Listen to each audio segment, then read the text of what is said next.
हरे कृष्णा। हे वक्त को दंडवत प्रणाम। दंडवत प्रणाम मुक्ता माता जी, सभी भक्तों को दंडवत प्रणाम। दंडवत प्रणाम। दंडवत प्रणाम।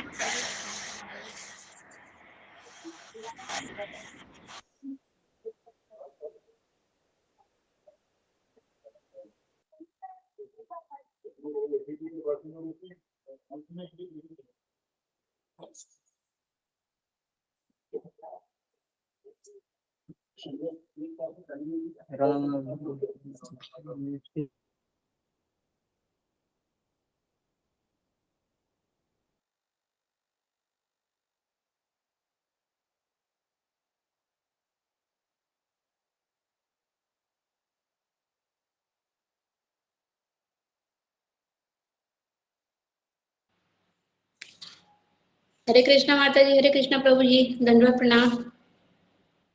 हरे कृष्णा, दंडवत प्रणाम। हरे कृष्णा, दंडवत प्रणाम माता जी।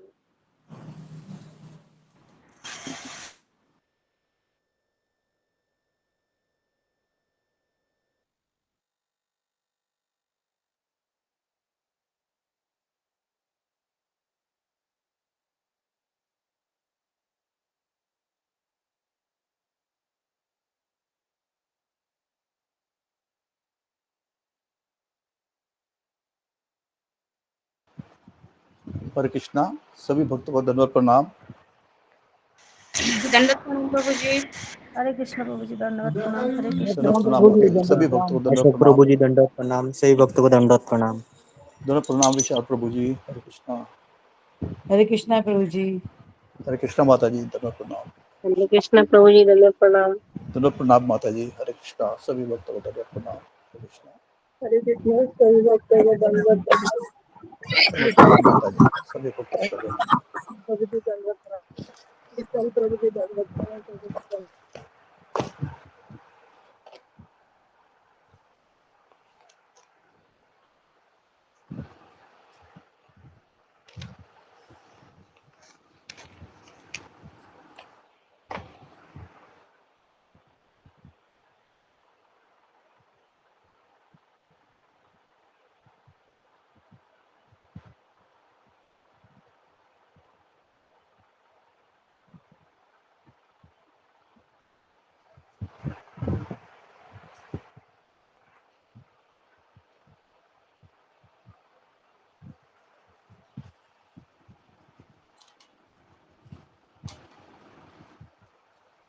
हरे कृष्णा। आज स्मिता रानी माता जी का टर्न है, तो अभी तक उन्होंने ज्वाइन नहीं किया। कोई भक्त नरसिंह आरती बोलना चाहेगा?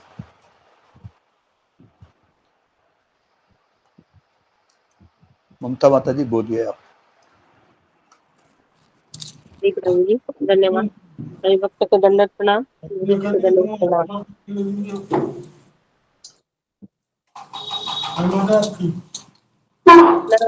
नमस्ते नरसिंहाय, नमस्ते नरसिंहाय, प्रह्लाद लाददायिने, हिरण्यकशिपुर्वक्षः,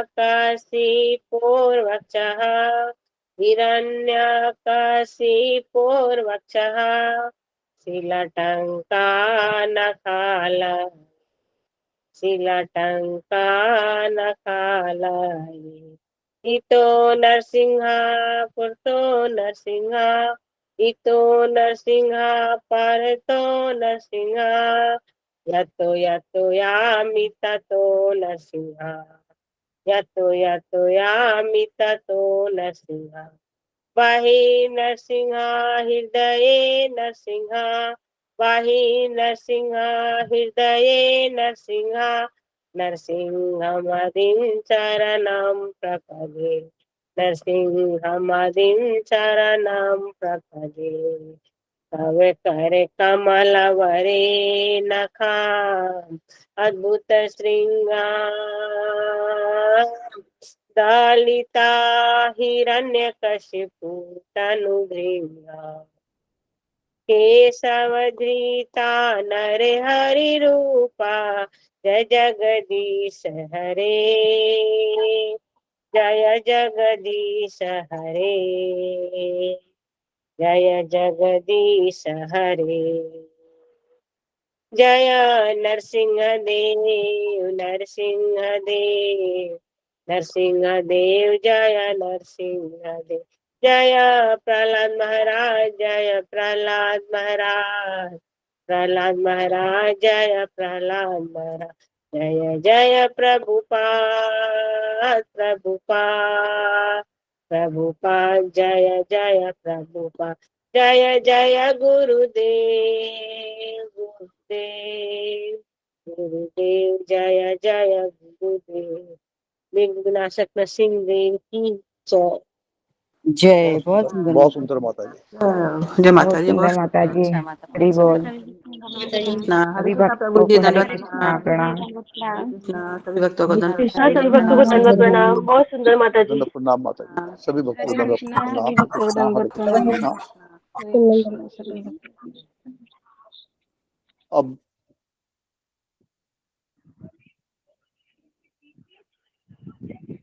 माता जी 10 नाम अपराध भी बोल दीजिए।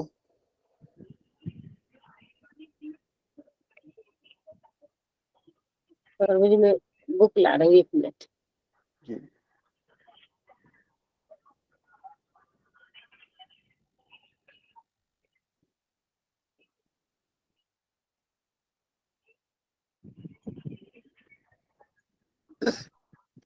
भगवान के नाम जप में होने वाले 10 अपराध। पहला, भगवान नाम के प्रचार में संपूर्ण जीवन समर्पित करने वाले महाभागवतों की निंदा करना। शिव ब्रह्मा आदि देवों के नाम को भगवान नाम के समान अथवा उससे स्वतंत्र समझना। तीसरा, गुरु की अवज्ञा करना अथवा उन्हें साधारण मनुष्य समझना। चौथा, वैदिक शास्त्रों अथवा प्रमाणों का खंडन करना। पांचवा, हरे कृष्ण महामंत्र के जप की महिमा को काल्पनिक समझना। छठा, पवित्र भगवान नाम में अर्थवाद का आरोप करना। सातवां, नाम के बल पर पाप करना। आठवां, हरे कृष्ण महामंत्र के जप को वेदों में वर्णित एक शुभ सकाम कर्मकांड के समान समझना। नौवां, अश्रद्धालु व्यक्ति को हरिनाम की महिमा का उपदेश करना। 10वां, भगवान नाम के जप में पूर्ण विश्वास न होना और इसकी इतनी अगाध महिमा श्रवण करने पर भी भौतिक आसक्ति बनाए रखना। भगवान नाम जप करते समय पूर्ण रूप से सावधान न रहना भी अपराध है। प्रत्येक वैष्णव भक्त को चाहिए कि इन 10 प्रकार के अपराधों से सदा बच कर रहे, ताकि श्री कृष्ण के चरण कमलों में प्रेम शीघ्र अतिशीघ्र प्राप्त हो, जो मनुष्य जीवन का परम लक्ष्य है। हरे कृष्ण। बोल माता जी, हरि बोल। बहुत धन्यवाद सुंदर माता जी। बहुत सुंदर माता जी। हरि बोल माता हरि जी। बोल माता जी। हरे कृष्णा सभी भक्तों को दंडवत प्रणाम। हरे कृष्णा, हरे कृष्णा, कृष्ण कृष्ण हरे हरे राम, हरे राम। कृष्ण गुरु जी दंडवत हरे प्रणाम। कृष्ण सब गुरु जी प्रणाम दंडवत माता जी। प्रणाम। दंडवत प्रणाम। हरे कृष्ण गुरु दंडवत हरे प्रणाम। कृष्ण सभी भक्तों को दंडवत प्रणाम। हरे कृष्णा गुरु जी दंडवत प्रणाम। हरे कृष्ण हरे कृष्ण। हरे कृष्णा, गुरु जी दंडवत हरे प्रणाम। कृष्णा, हरे कृष्णा सबको। ओके।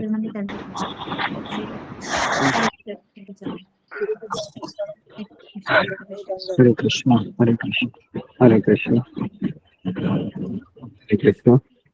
ओम अज्ञानतिमिरन्धस्य ज्ञानाञ्जनशलाकया चक्षुरुन्मीलितं येन तस्मै श्री गुरुवे नमः।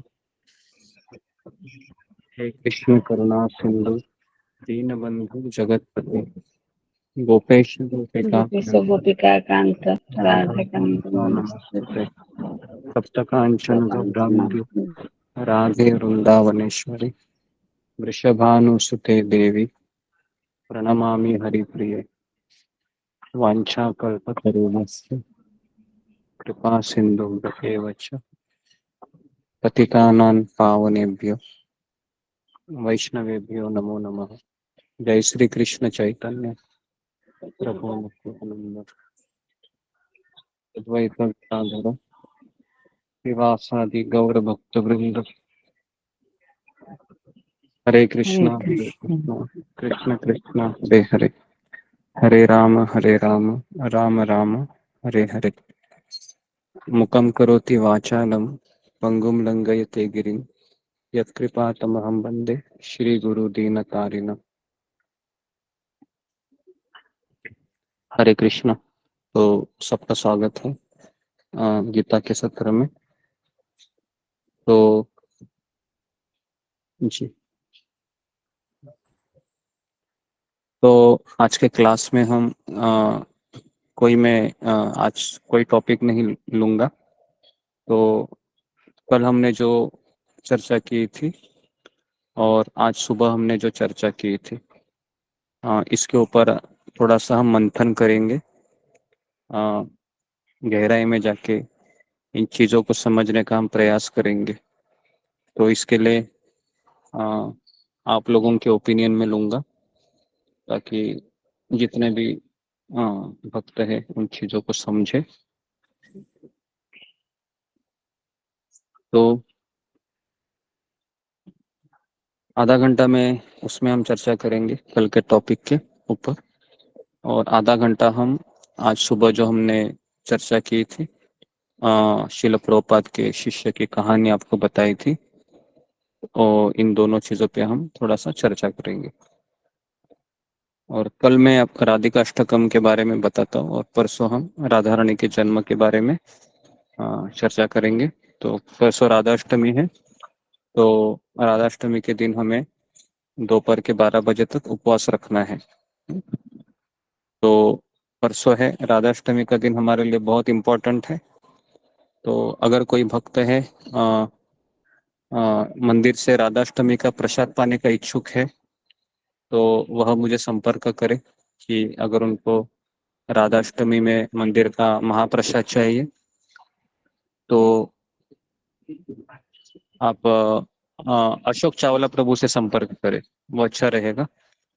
तो क्योंकि मैं तो अभी रेस्ट करने वाला हूँ, इसके बाद काफ़ी थक गया हूँ। कल भी रात को सोने के मुझे बहुत देर हो गई, और अभी मैं राधा रासबिहारी मंदिर में आया हूँ जोई चौपाटी में।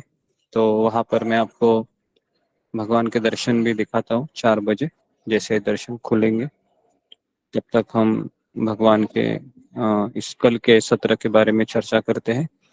और जो लोग राधाष्टमी में प्रसाद जाना चाहते हैं तो वह संपर्क करें अशोक चावला प्रभु को। आप में से कितने लोग चाहते हैं राधाष्टमी का प्रसाद? फिंगर को रेज कीजिए, उसके ऊपर फिर हम मंदिर को बताएंगे ना कि कितने लोग हैं जो राधाष्टमी का प्रसाद चाहते हैं। ओके,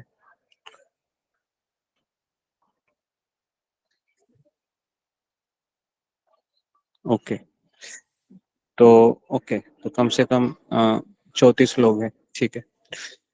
तो इस मंदिर को पहुंचने के लिए लेकिन कम से कम 7 दिन तो लगेंगे, क्योंकि राधाष्टमी सैटरडे है। और मंदिर वाले ही भेजेंगे, क्योंकि मैंने कहा कि अभी मैं पोस्ट ऑफिस में तो नहीं जा सकता, क्योंकि मेरा तो सेहत वैसा है नहीं।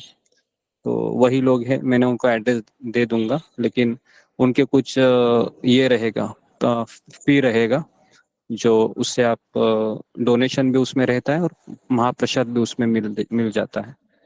तो उन्होंने कहा पहले कि आपके ग्रुप के कितने लोग रेडी है वो मुझे बताइए। तो मैं उनको पहले इतने लोगों को बताता हूँ कि इतने लोग रेडी हैं। तो अशोक चावला प्रभु, आप स्क्रीनशॉट ले लीजिए उनका और फिर मुझे गुरु भेज जी दीजिए। क्षमा करें, गुरु जी थोड़ी देर बाद ना इसका अनाउंसमेंट करें, कोई लोग आ रहे हैं, अभी कम लोग हैं। जी जी, ठीक है। तो आप 4 बजे फिर अनाउंसमेंट कीजिए, तो फिर जी हम गुरु जी, काउंटिंग उसी टाइम करते हैं। तो राधाष्टमी स्क्रीन का, शॉट ले लो। जी जी, तो राधाष्टमी का प्रसाद है वह मुझे बोला गया था, क्योंकि लास्ट टाइम मैंने जन्माष्टमी का प्रसाद के लिए कम से कम 15,000 रुपये का मैंने प्रसाद लिया था, महाप्रसाद, जो मंदिर वालों ने मुझे दिया था कि कम से कम 1 लाख रुपए डोनेशन हुआ था, तो उन्होंने उतना प्रसाद हमें दिया था। तो वह मैंने पोस्ट के द्वारा भेज दिया था आप सभी को। तो राधाष्टमी में भी उनको इतना अच्छा लगा कि इतने लोगों ने पार्टिसिपेट किया डोनेशन के लिए। तो उन्होंने कहा कि अगर राधाष्टमी में भी वो चाहते हैं तो आप मुझे नंबर बताइए ताकि हम फिर आपको कुछ सुविधा दे, है ना। तो कल का दिन है हमारे पास, तो आप आज डिसाइड कीजिए और कल तक कुछ उनका पेमेंट रहेगा, डोनेशन, और उसमें प्रसाद भी होता है। तो ये तो बहुत ही अच्छा है। मैंने तो उनको इतना अच्छा कहा कि आप लोग प्रसाद भेज रहे हैं इतने लोगों के लिए, ये बहुत ही अच्छा है, क्योंकि हमारे सत्संग में जितने भी लोग हैं वह मंदिर में जा नहीं सकते हैं, सब लोग घर में बैठे रहते हैं। तो उन्होंने कहा कि आप इतना अच्छा प्रचार कर रहे हैं तो भगवान के द्वारा ही उनको प्रसाद मिल जाएगा। तो हम ये 4 बजे अनाउंसमेंट कर देते हैं और फिर मैं मंदिर वालों को बात करूंगा टेलीफोन से कि इतने लोग रेडी है, तो उनका कुछ डोनेशन फी रहता है ना, उसका वो रिसिप्ट भी देते हैं, तो आप उतना पे कीजिए और फिर वो आपको मंडे को भेजेंगे, क्योंकि सैटरडे तो राधाष्टमी है, और मंडे को ही प्रसाद देंगे, जो ड्राई प्रसाद होता है, और आपके घर में वो एक हफ्ते के बाद पहुंच जाएगा, जैसे जन्माष्टमी का प्रसाद आपको मिला। ठीक है, ओके। तो अभी मैं सत्र को शुरू करता हूँ। तो जी, तो अभी जिस तरीके से कल हमने चर्चा की थी जीवों की गति के बारे में, तो जी, तो इसमें माता के जो शिशु से हमारा जो जन्म होता है, खास करके माता के गर्भ से, तो इसमें हम देखते हैं कि जैसा उसने कर्म किया था पिछले जन्म में, उन्हीं के प्रतिस्वरूप उनको ये शरीर मिलता है। और शास्त्र में लिखा हुआ है कि ये शरीर प्राप्त करना ही हमारे दुख का कारण है, क्योंकि इस कर्म भूमि से ऊपर जितने भी लोक है, जैसे भूवर लोक है, जनलोक है, तपलोक है, यहाँ पर एक जो ग्रॉस बॉडी होता है, ग्रॉस बॉडी मतलब स्थूल शरीर, ये नहीं होता है, स्थूल शरीर नहीं होता है, सूक्ष्म शरीर ही होता है। योगी लोगों के केवल मन बुद्धि अहंकार से बने हुए सूक्ष्म शरीर होते हैं, उनसे वो एंजॉय करते हैं। तो अभी हमारा समस्या क्या है कि हमारे पंच महाभूतों का शरीर है ना, इसको बीमारी, जन्म, मृत्यु, बुढ़ापा ये सब लगता रहता है, और इस शरीर के द्वारा ही बहुत दुख मिलता है हमें। तो इसलिए हमें पहले तो हमको ये समझना चाहिए कि मुझे शरीर नहीं लेना है, मुझे शरीर नहीं लेना है। और हमारा दूसरा ये उद्देश्य होना चाहिए कि मुझे किसी माँ के पेट में वापस नहीं जाना है। बहुत डेंजरस चीजें हो, माँ के पेट में जाने के बाद बहुत कुछ होता है, फिर वहां से बाहर निकलने के बाद भी कष्ट पे कष्ट, कष्ट पे कष्ट, इतने दुख होते हैं कि फिर व्यक्ति थक जाता है दुखों को झेलते झेलते, और फिर वह अज्ञान में अनेक लोगों को दोष देते घूमते रहता है कि ये मेरे कष्ट का कारण है, ये मेरे दुखों का जिम्मेदार है, ये है वो है। कि फिर इतना झगड़ा करते करते करते करते करते करते करते करते अकेला रहना उसको फिर आदत लग जाती है ना, और फिर घर में बहुत सारी चीजें होती। तो इसलिए पहला जो मूल कारण है वह जो शरीर नहीं लेना है मुझे, गुरु जी को मुझे ये शरीर नहीं लेना है, क्योंकि ये शरीर ही मुझे दुख देता है। चाहे आपका शरीर अमेरिकन हो या अफ्रीकन हो, भारतीय हो, बंगाली हो, उड़ीसा हो, इसको 4 चीजें लगने वाली है। पहला है जन्म होगा हमारा, मृत्यु होगा, बुढ़ापा होगा, बीमारी होगी। और कल हमने देखा था कि माँ के पेट में पहले दिन, है ना, थोड़ा सा हम पीछे जाकर देखेंगे, पहले दिन में जब स्त्री पुरुष एक साथ मिलते हैं तो 4 दिन में वो बुलबुले की तरह होता है, और कितने दिन में वो एक बेर की तरह होता है, कोई मुझे बताएंगे? 10वें रात। 10वें दिन। 10वां दिन। जी, 10वें दिन में वो बेर की तरह होता है ना। और फिर बेर की तरह होता है, लेकिन उसका फिर विकास होता है पहले महीने में क्या होता है? सिर बनता है। सर होता है, सब विकसित होता हाँ, पहले महीने में सिर बनता है, और फिर दूसरे तीसरे महीने में उसको कुछ अवयव प्राप्त होते हैं ना, कुछ उसके, हाथ पाँव। हाँ, सब पैर प्राप्त होते हैं। और शरीर का पूरा विकास 6 महीने में हो जाता है, लेकिन 7वें महीने में उसकी चेतना आती है। चेतना मतलब उसको लगता है कि मुझे कोई काट रहा है, मुझे दर्द हो रहा है, ये हो रहा है, वो हो रहा है, और फिर वह मूर्छित होता है, भगवान से प्रार्थना करता है कि हे कृष्ण, मुझे इस झंझट से निकालो। लेकिन वह भगवान को अलग अलग प्रार्थनाएं करता है, 7वें महीने में करता है। लेकिन वह क्यों भूल जाता है? फिंगर को रेस कीजिए। भूलने का मूल कारण क्या है? तो जी, भूलने का मूल कारण, जी, एक मिनट जी, अभी कीजिए फिंगर रेस। जी, कृष्णा तिवारी। हरे कृष्ण प्रभु जी, दंडवत प्रणाम। प्रभु जी, माया से सब भूल जाना पड़ता है, मोह सकल व्याधिन कर मूला। ये मोह ठीक, प्रभु जी सब भूल जाता है। हरे कृष्ण प्रभु, दंडवत प्रणाम। जी, भूल जाने का मूल कारण है कि वह जो 3 गुणों का प्रभाव उसके ऊपर इतना हावी होता है कि वह भगवान को भूल जाता है। जी, सब लोग अपने फिंगर को ये कीजिए, कैमरा को ऑन कीजिए। ओके, तो मेन चीज क्या है भूलने का? तो पिछले जन्म का जो बैगेज लेके आया है वो उसका मूल कारण है।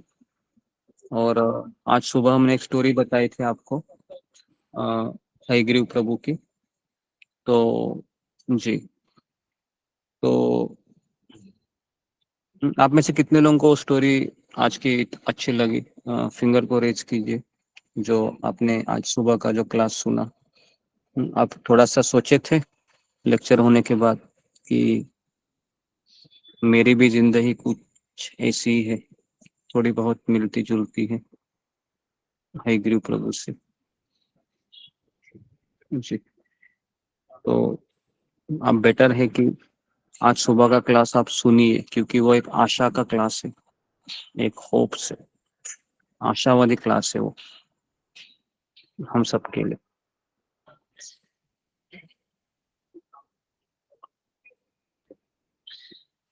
जी, 30 लोगों ने, वेरी गुड। जी, तो अभी मैं उस कथा के अंदर वापस घुस रहा हूँ, हयग्रीव प्रभु की कथा के ऊपर, क्योंकि सुबह मैंने अंत में मैं ज्यादा जस्टिस नहीं दे पाया उस कथा को, जो बहुत इम्पोर्टेंट था। देखिए, हयग्रीव प्रभु का जो कथा था वह इस तरीके से था कि थोड़ा सा मैं आपको वापस एक बार उसका रिमाइंड कराता हूँ, क्योंकि जितना बार हम बार बार सुनेंगे, कभी भी आप ऐसा मत सोचिए आध्यात्मिक जीवन में कि ये तो मुझे पता है, ये तो मैंने सुना है, ये तो मैं जानता हूँ। अगर ये आपका एटीट्यूड है तो आप कभी नहीं सीखेंगे, कभी नहीं। आज भी जब जन्माष्टमी आती है तो सोचिए, जन्माष्टमी में इस्कॉन के भक्त पिछले 20 साल से मैं स्वयं जन्माष्टमी का कथा में बैठ जाता हूँ। वही वही चर्चा होती है कि कंस ने देवकी के ऊपर अत्याचार किया, फिर वह वसुदेव जी के द्वारा कृष्ण को ले जाया गया। वही स्टोरी हम बार बार सुनते हैं, लेकिन कई ब्रह्मचारी सन्यासी वही कथा को लगातार सुनते हैं, क्योंकि भगवान की कथा के बारे में ये बताया है कि जो गोपी लोग हैं वो गाते हैं कि तव कथामृता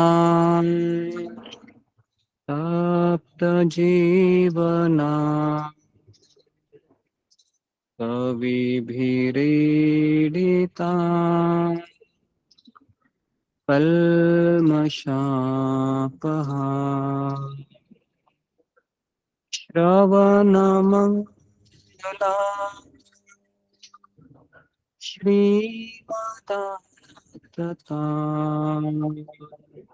भूमि गृह्णन्ति ये भूरिदा जना। तो भगवान की जो गोपियां होती है वो भी भगवान की कथा को बारंबार सुनती है, तो इसलिए कभी हमको ये सोचना नहीं चाहिए। और शास्त्र कहता है कि भगवान के भक्तों की कथा तो भगवान से भी अमृतमय होती है। तो इसलिए कोई भी कथा हो, क्योंकि शिल प्रभुपाद जी के पास एक व्यक्ति आकर कहा कि शिल प्रभुपाद जी, सब लोग आपसे प्रेम करते हैं, सब लोग सब लोग आपको चाहते हैं, तो कैसे ये संभव है कि सब लोग आपको पसंद करते हैं? शिल प्रभुपाद जी ने केवल इतना ही उत्तर दिया, क्योंकि मैं सबको पसंद करता हूँ, क्योंकि मैं सबसे प्रेम करता हूँ, इसलिए लोग मुझे पसंद करते हैं। तो शिल प्रभुपाद जी का जो जीवनी रहा है कि हमारे लिए एक जो कटी पतंग होती है ना, अगर पतंग अगर आकाश में उड़ती है, बहुत आगे आगे जा रही है, लेकिन अचानक उसको छेद हो जाता है, तो उस पतंग को कुछ सहारे की आवश्यकता होती है। तो हम सब लोग एक पतंग की तरह है जिसको छेद है। हमारे लिए शिल प्रभुपाद का जीवन ही एक आधार है। तो इसलिए हमारा सुबह के सत्र में यही रहेगा हमेशा। अभी मैं यहाँ से मैंने कम से कम 6 किताब मैंने खरीद लिए हैं शिल प्रभुपाद जी के जीवन के ऊपर, जो उनके शिष्यों ने बताया है। तो और भी हम और अलग अलग भक्तों से हम जानेंगे कि कैसे ये शिल प्रभुपाद जी थे। तो मैंने गिरिराज महाराज का है ना किताब खरीदा यहाँ पर, उन्होंने प्रभुपाद जी के बारे में लिखा है। परम पूज्य लोकनाथ महाराज का दूसरा किताब है गुरुमुख पद्म वाक्य, ये उस किताब का नाम है, ये भी मैंने खरीदा है ना। और ये भी खरीदा मैंने वो डबल रोटी है ना, जो मैंने बताया था ना आपको, वो जेल में रशियन प्रचार करते हैं, वो भी मुझे प्राप्त हुआ भगवान की दया से।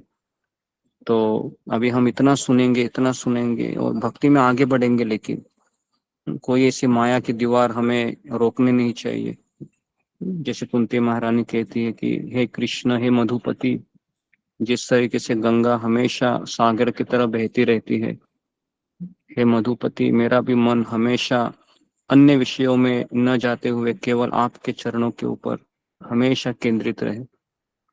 तो लेकिन इसके लिए हमको बहुत एफर्ट लगाने होंगे। मेरी तरफ से तो मैं बहुत एफर्ट लगा रहा हूँ आपके ऊपर, लेकिन आपकी ओर से मुझे पता नहीं है। जैसे अभी धीरे धीरे लोग बढ़ रहे हैं जपा क्लास में, ये भी अच्छा है। 60 लोग अभी आ रहे हैं है ना। तो जब ये नंबर बढ़ता है तो मुझे अच्छा लगता है, मुझे प्रेरणा मिलती है कि लोग गंभीर बन रहे हैं है ना जी।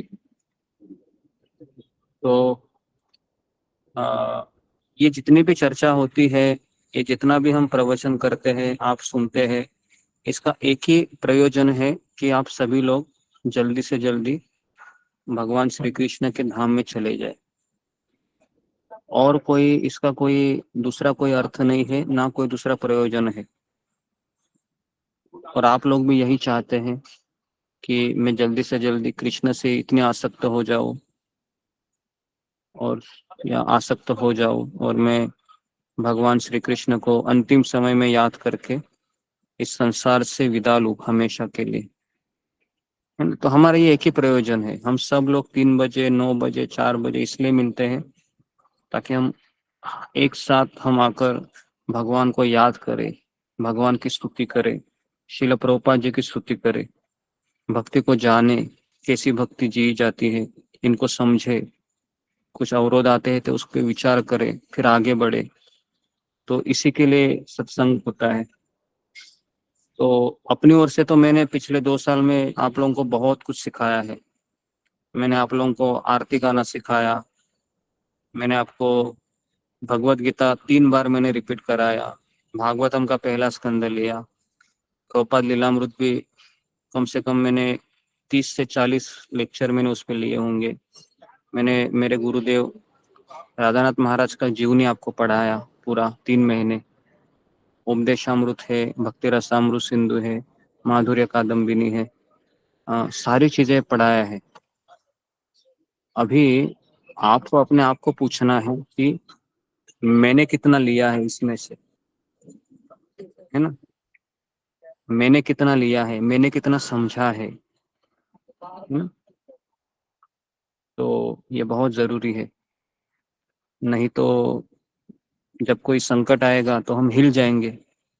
तो संकट आने पर इनको याद करना है, हयग्रीव प्रभु को याद करना है, शिला प्रभुपाद जी की उदारता को याद करना है, गीता के उस प्रवचनों को याद करना है, उस जपा टॉप को याद करना है। ये सब याद करने के लिए हो रहा है, क्योंकि बंदा जो भूल जाता है, वो भूलने की बीमारी उसकी बहुत है। तो इसके लिए हमें बार बार सुनते रहना चाहिए। इसलिए गोपियां कहते हैं कि श्रवण मंगला। श्रवण मतलब कि आपका कथा जब हम श्रवण करते हैं तो इतनी मंगलमय होती है कि हमारे सारे दुखों को शांति मिलती है, सारे दुख दूर हो जाते हैं। ओ जी, तो हयग्रीव प्रभु है, वह गुरु की खोज पे चले जाते हैं, है ना? तो उनको गुरु प्राप्त नहीं होते, 1 साल वो घूमते हैं। सोचिए, 1 साल घूमने के पश्चात मलेरिया, ये सब हेडेक वगैरह सारी बीमारियां उनको लग जाती है, और लगने के बाद वो इतने निराश होते हैं, और उसी जलदूत जहाज से वो शिला प्रभुपाद जिस जहाज से गए होते हैं अमेरिका, अगले दिन वही जहाज बम्बई आने वाला होता है, उसी जहाज में वो बैठ जाते हैं।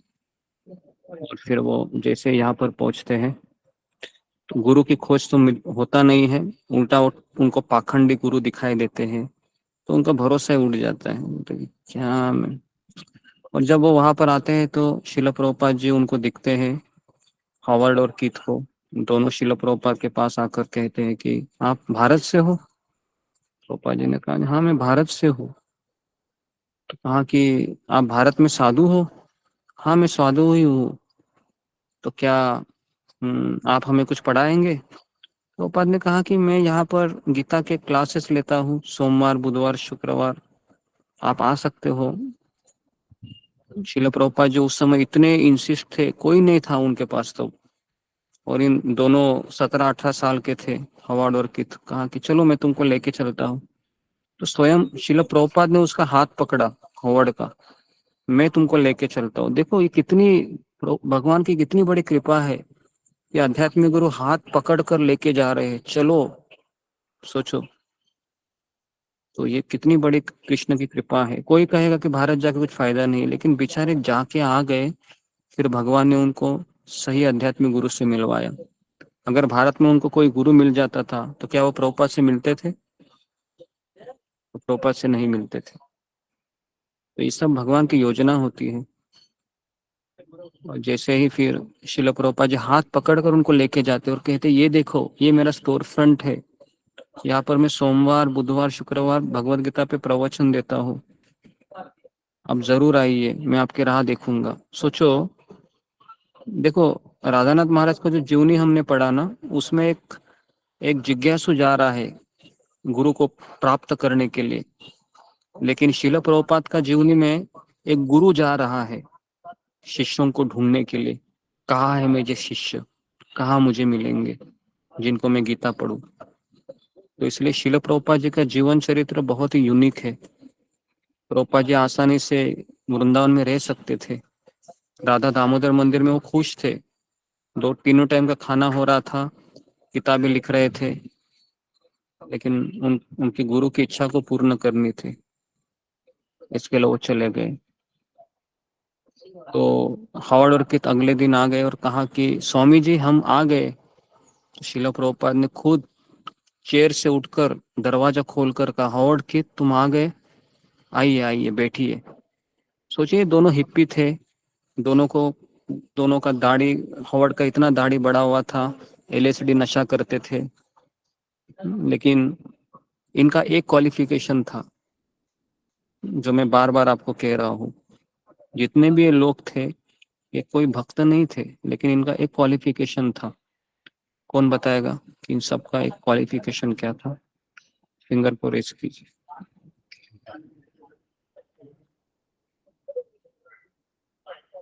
जी मोहित कुमार। हरे कृष्ण गुरु जी, दंडवत प्रणाम। गुरु जी, उनका क्वालिफिकेशन था जिज्ञासा। Okay, next Priyanka Kumari.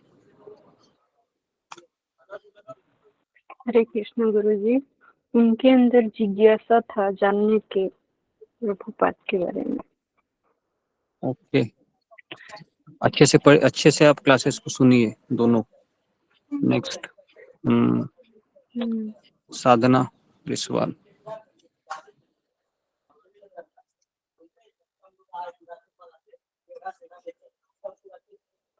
Next Sushma Baig. Hare Krishna guru ji, दंडवत प्रणाम। उनके प्रति विश्वास था गुरु जी। ओके, गुरु के प्रति विश्वास था। ओके, गुरु के प्रति विश्वास। नेक्स्ट विशाल इगावे। हरे कृष्ण गुरु जी, दंडवत प्रणाम। कृतज्ञता। कृतज्ञता। Okay, next Parveen Kumar. हरे कृष्ण गुरु जी। ये समर्पण भाव गुरु जी, समर्पण भाव मुझे लगता है। समर्पण भाव। Okay, OP Singh. गुरु जी, हरे कृष्ण गुरु जी, मैं बोलूं? बोलो। गुरु जी, उनको अपने घर से कुछ लगाव नहीं था और उनके अंदर जिज्ञासा भी थी और गुरु को पाने की लालसा भी थी। ओके जी, नेक्स्ट रीना सिंह। हरे कृष्णा राम गुरु जी, श्री भक्तों की चरणों में प्रणाम। गुरुदेव, आपने बताया था कि सभी उनके जो शिष्यों में थी, एक जो मूल चीज थी, भक्ति की शुरुआत भी उसी से होती है। एक तो कृतज्ञता थी और दूसरी विनम्रता थी, और बाकी सब भी बाद में आई थी। कुछ गलती तो क्षमा करिएगा। हरे कृष्ण राम। तो ओके, मंजू सिंह। मुझे आंसर नहीं मिला अभी तो। गुरु जी मैं बताऊं? गुरु जी, आऊंगा, रुकिए। हरे कृष्ण, दंडवत प्रणाम। गुरु जी, वो अपने गुरु के प्रति आसक्त थे, तो उन्हें अपने गुरु पे बहुत भरोसा था, मुझे ये लगता है। हरे कृष्ण। क्वेश्चन क्या है? जी, तो यहाँ पर थोड़ा सा हिंट मिला है जो मैं इसको थोड़ा सा एलेबरेट करता हूँ कि मैंने पहले भी कई बार कहा है, भक्ति की शुरुआत ये एक भक्त का भरोसा या फिर उसके प्रति उसका आकर्षण, उसके प्रति उसका लगाव, ये होता है ना। आप इन चीजों को कैसे भूल गए इतने लोगों को बताने के बाद भी? जिज्ञासा, कृतज्ञता ये पहले आती है या बाद में आती है? बाद में आती है। तो अपना जीवन आप देखिए कि आप में कृतज्ञता पहले ही से थी क्या? विनम्रता पहले से ही थी क्या? नहीं ना। जब हम किसी भक्त को मिलते हैं, जब हम गुरु को स्वीकार करते हैं, गुरु से सुनते हैं, एक भरोसा उत्पन्न होता है, एक लगाव उत्पन्न होता है कि ये व्यक्ति मुझे चीट नहीं करेगा, ये व्यक्ति मुझे धोखा नहीं देगा। और यही शिला प्रभुपाद के जितने भी शिष्य थे, उनका एक यही था प्रभुपाद के प्रति, यह व्यक्ति भारत से आया है, ये हमको धोखा नहीं देगा, ये हमसे बहुत प्रेम करता है, और ये जो भी कुछ कह रहा है हमारे भलाई के लिए बोल रहा है। तो ये विश्वास, ये लगाव उनका सहजता से हो गया। पहले ही मुलाकात में हॉवर्ड और किथ ने शिला प्रभुपाद जी को अपना आध्यात्मिक गुरु मान लिया। तुरंत पहले ही दिन में तुरंत दोनों इसी बात पे चर्चा करने लगे कि हॉवर्ड तुम्हें कैसे लगते हैं प्रभुपाद जी? कहते मुझे तो बहुत अच्छे लगते हैं। किथ ने कहा कि मुझे तो इतने अच्छे लगते हैं कि मैं तो माइक चलो मैं तो स्वामी जी की तरह बनना चाहता हूँ, है ना। तो जी, तो इस तरीके से वह ईद भी इस तरीके से होने लगा। एक दिन में ही इतना परिवर्तन आया दोनों में कि कीत कहने लगा कि मुझे स्वामी जी की तरह बनना है, मैं स्वामी जी की तरह। और उसने अगले ही दिन पता है क्या किया, उसने अगले ही दिन वह उसका जो ये होता है, क्या बोलते हैं उसको, वस्त्रा होता है ना, जिससे वो शेविंग करते हैं, शेविंग किट। तो उसने क्या किया, तुरंत अब पहले ही रात उसने कहा कि देखो हॉवर्ड में अभी क्या कर रहा हूँ। तो उसने खुद जाके आईने में अपने बाल को मुंडवा लिया। मतलब आप सोच सकते हो, एक दिन में ही देखो कितना बड़ा परिवर्तन। तो इसलिए आध्यात्मिक गुरु को या किसी प्रगत भक्त को पारसमणि की उपमा दी गई है।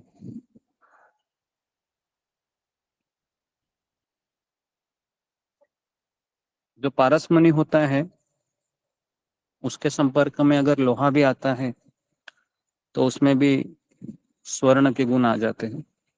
अभी उसमें लोहे की कुछ क्षमता नहीं है, इस बात को भी समझिए। लोहा तो लोहा होता है, लेकिन लोहे का भाग्य वही था कि वह पारसमणि के संपर्क में आया। तो इसके लिए अगर कभी लोहा बोलेगा कि मैंने अपने एफर्ट से मैं सोना बना, तो ये लोहे की मूर्खता होगी। लोहा कभी सोना नहीं बन सकता है, लेकिन लोहे में सोने की क्षमता तभी आती है जब वह पारसमणि के संपर्क में आता है। तो कीथ और होवार्थ ये दोनों भी बहुत सुंदर भक्त बनने का प्रयास किए। श्रील प्रभुपाद ने कहा कि होवार्थ, मैं तुमसे कुछ चाहता हूँ। होवार्ड ने कहा कि हाँ बोलिए स्वामी जी, आप मुझे क्या चाहते हैं, मैं सब कुछ करने के लिए तैयार हूँ आपके लिए। एक दो दिन में ही इतना भरोसा हो गया दोनों का। और होवार्ड ने फिर कहा कि मैं अपना जीवन आपको देना चाहता हूँ। प्रभुपाद ने कहा कि कोई बात नहीं, आप जीवन देना है अच्छी बात है, लेकिन मेरे पास आपके लिए एक सेवा है। तो हयग्रीव ने कहा कि जी जी जी स्वामी जी, मैं सेवा करूंगा, लेकिन पहले आप मुझे बताएं कि आप कितने पढ़े लिखे हैं। हॉवर्ड ने कहा कि मैंने एमए किया इंग्लिश में। जैसे ही प्रभुपाद ने सुना, प्रभुपाद के आंखें बहुत बड़ी हो गई। मुझे लगे कि मैं तो ढूंढ रहा था कि मेरी कोई किताबों को इंग्लिश में एडिटिंग करे, कोई ग्रामेटिकल मिस्टेक है उसको दूर करे। और जैसे ही प्रभुपाद ने सुना कि ये एमए इंग्लिश वाला है, तो उसको तुरंत अपना एक ट्रंक, जो बड़ा जो बैग का जो बैग होता है ना सामानों का, उसको खोला। जैसे खोला, इतनी बड़ी वो एक मनुस्क्रिप्ट थी पन्ने की तरह। तो कहा कि देखो तुम्हारे लिए कितनी बड़ी सेवा है। हयग्रीव ने जैसे ही देखा, हयग्रीव मतलब हॉवर्ड ने, तुरंत उन्होंने कहा कि स्वामी जी, इसको तो पूरी जिंदगी लग जाएगी। यही तो मैं चाहता हूँ कि पूरी जिंदगी लगे, है ना। जिंदगी लगे तो हम चाहते हैं हमारा पूरा जीवन ही सेवा में चला जाए। तो हॉवर्ड ने कहा कि ठीक है स्वामी जी, मैं करूंगा। तो हॉवर्ड का दीक्षा हो गया। हॉवर्ड को नाम दिया हयग्रीव प्रभु, हयग्रीव दास अधिकारी, और कीथ को नाम दिया कीर्तनानंद अधिकारी ब्रह्मचारी। तो दोनों फिर मित्र थे ना, आप सोचिए, ये दोनों मित्र थे, लंगोटी यार थे एक तरीके से। दोनों ने पूरी दुनिया देखी थी, दोनों ने भारत गए थे, है ना। लेकिन जैसे भक्ति में आते हैं, दोनों के मार्ग बदल जाते हैं, दोनों के मार्ग बदल जाते हैं। कैसे? देखिए, हम जब भक्ति में आते हैं तो हम सब लोग, भले ही हम एक साथ हैं, एक ही गुरु के शिष्य होते हैं, लेकिन हमारे अंदर के जो शॉर्ट कमिंग होते हैं, हमारा अंदर का जो बैगेज हम लेके आए हैं माँ के पेट में और जी रहे, झेल रहे हैं, तो ये बैगेज हमें बीच बीच में तकलीफ देता है। लेकिन वही व्यक्ति इसको आसानी से पार कर सकता है जिसमें दो चीजें हैं।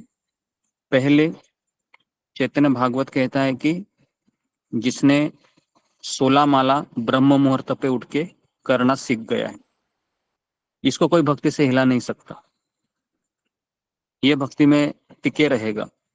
जब मैंने ये पहली बार सुना था प्रवचन में, आज से 20 साल पहले, तो उसी दिन से मैंने निश्चय किया कि मुझे भक्ति में नहीं जाना है, क्योंकि मुझे भक्ति इतनी आसानी से नहीं मिली थी। तो मैंने घर में बहुत चीजें, मैं किस तरह से मैं स्टेशन पे रहा हूँ, किस तरह से हॉस्टल में रहा हूँ भक्ति के लिए।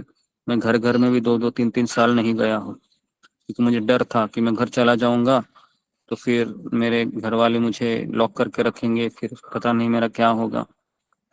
तो मुझे तो भक्ति आसानी से नहीं मिली थी। तो जैसे मैंने सुना कि ये बहुत जरूरी है, तो मैंने उसी दिन ठान लिया कि मैं आश्रम में जाके रहूंगा, क्योंकि आश्रम में ही 4 बजे सब उठते हैं, तो मैं उनके साथ अगर रहूंगा तो मुझे 4 बजे उठने की आदत हो जाएगी। तो उस दिन से आज तक भगवान की दया कृपा ऐसी है कि कभी ऐसा हुआ नहीं कि मैं सुबह नहीं उठ पाया। केवल जब बीमार पड़ा था तो उस समय कभी 5:30-6 बजे उठाऊंगा, लेकिन उसके बाद में पहली माला ही करता था मैं, उठने के पश्चात भी, तब जाके सब चीजें करता था। आज तक मेरा ऐसा रूटीन ही है, कितने बजे भी उठूं, जब तक 16 माला नहीं होती है मैं किसी चीज को हाथ नहीं लगाता।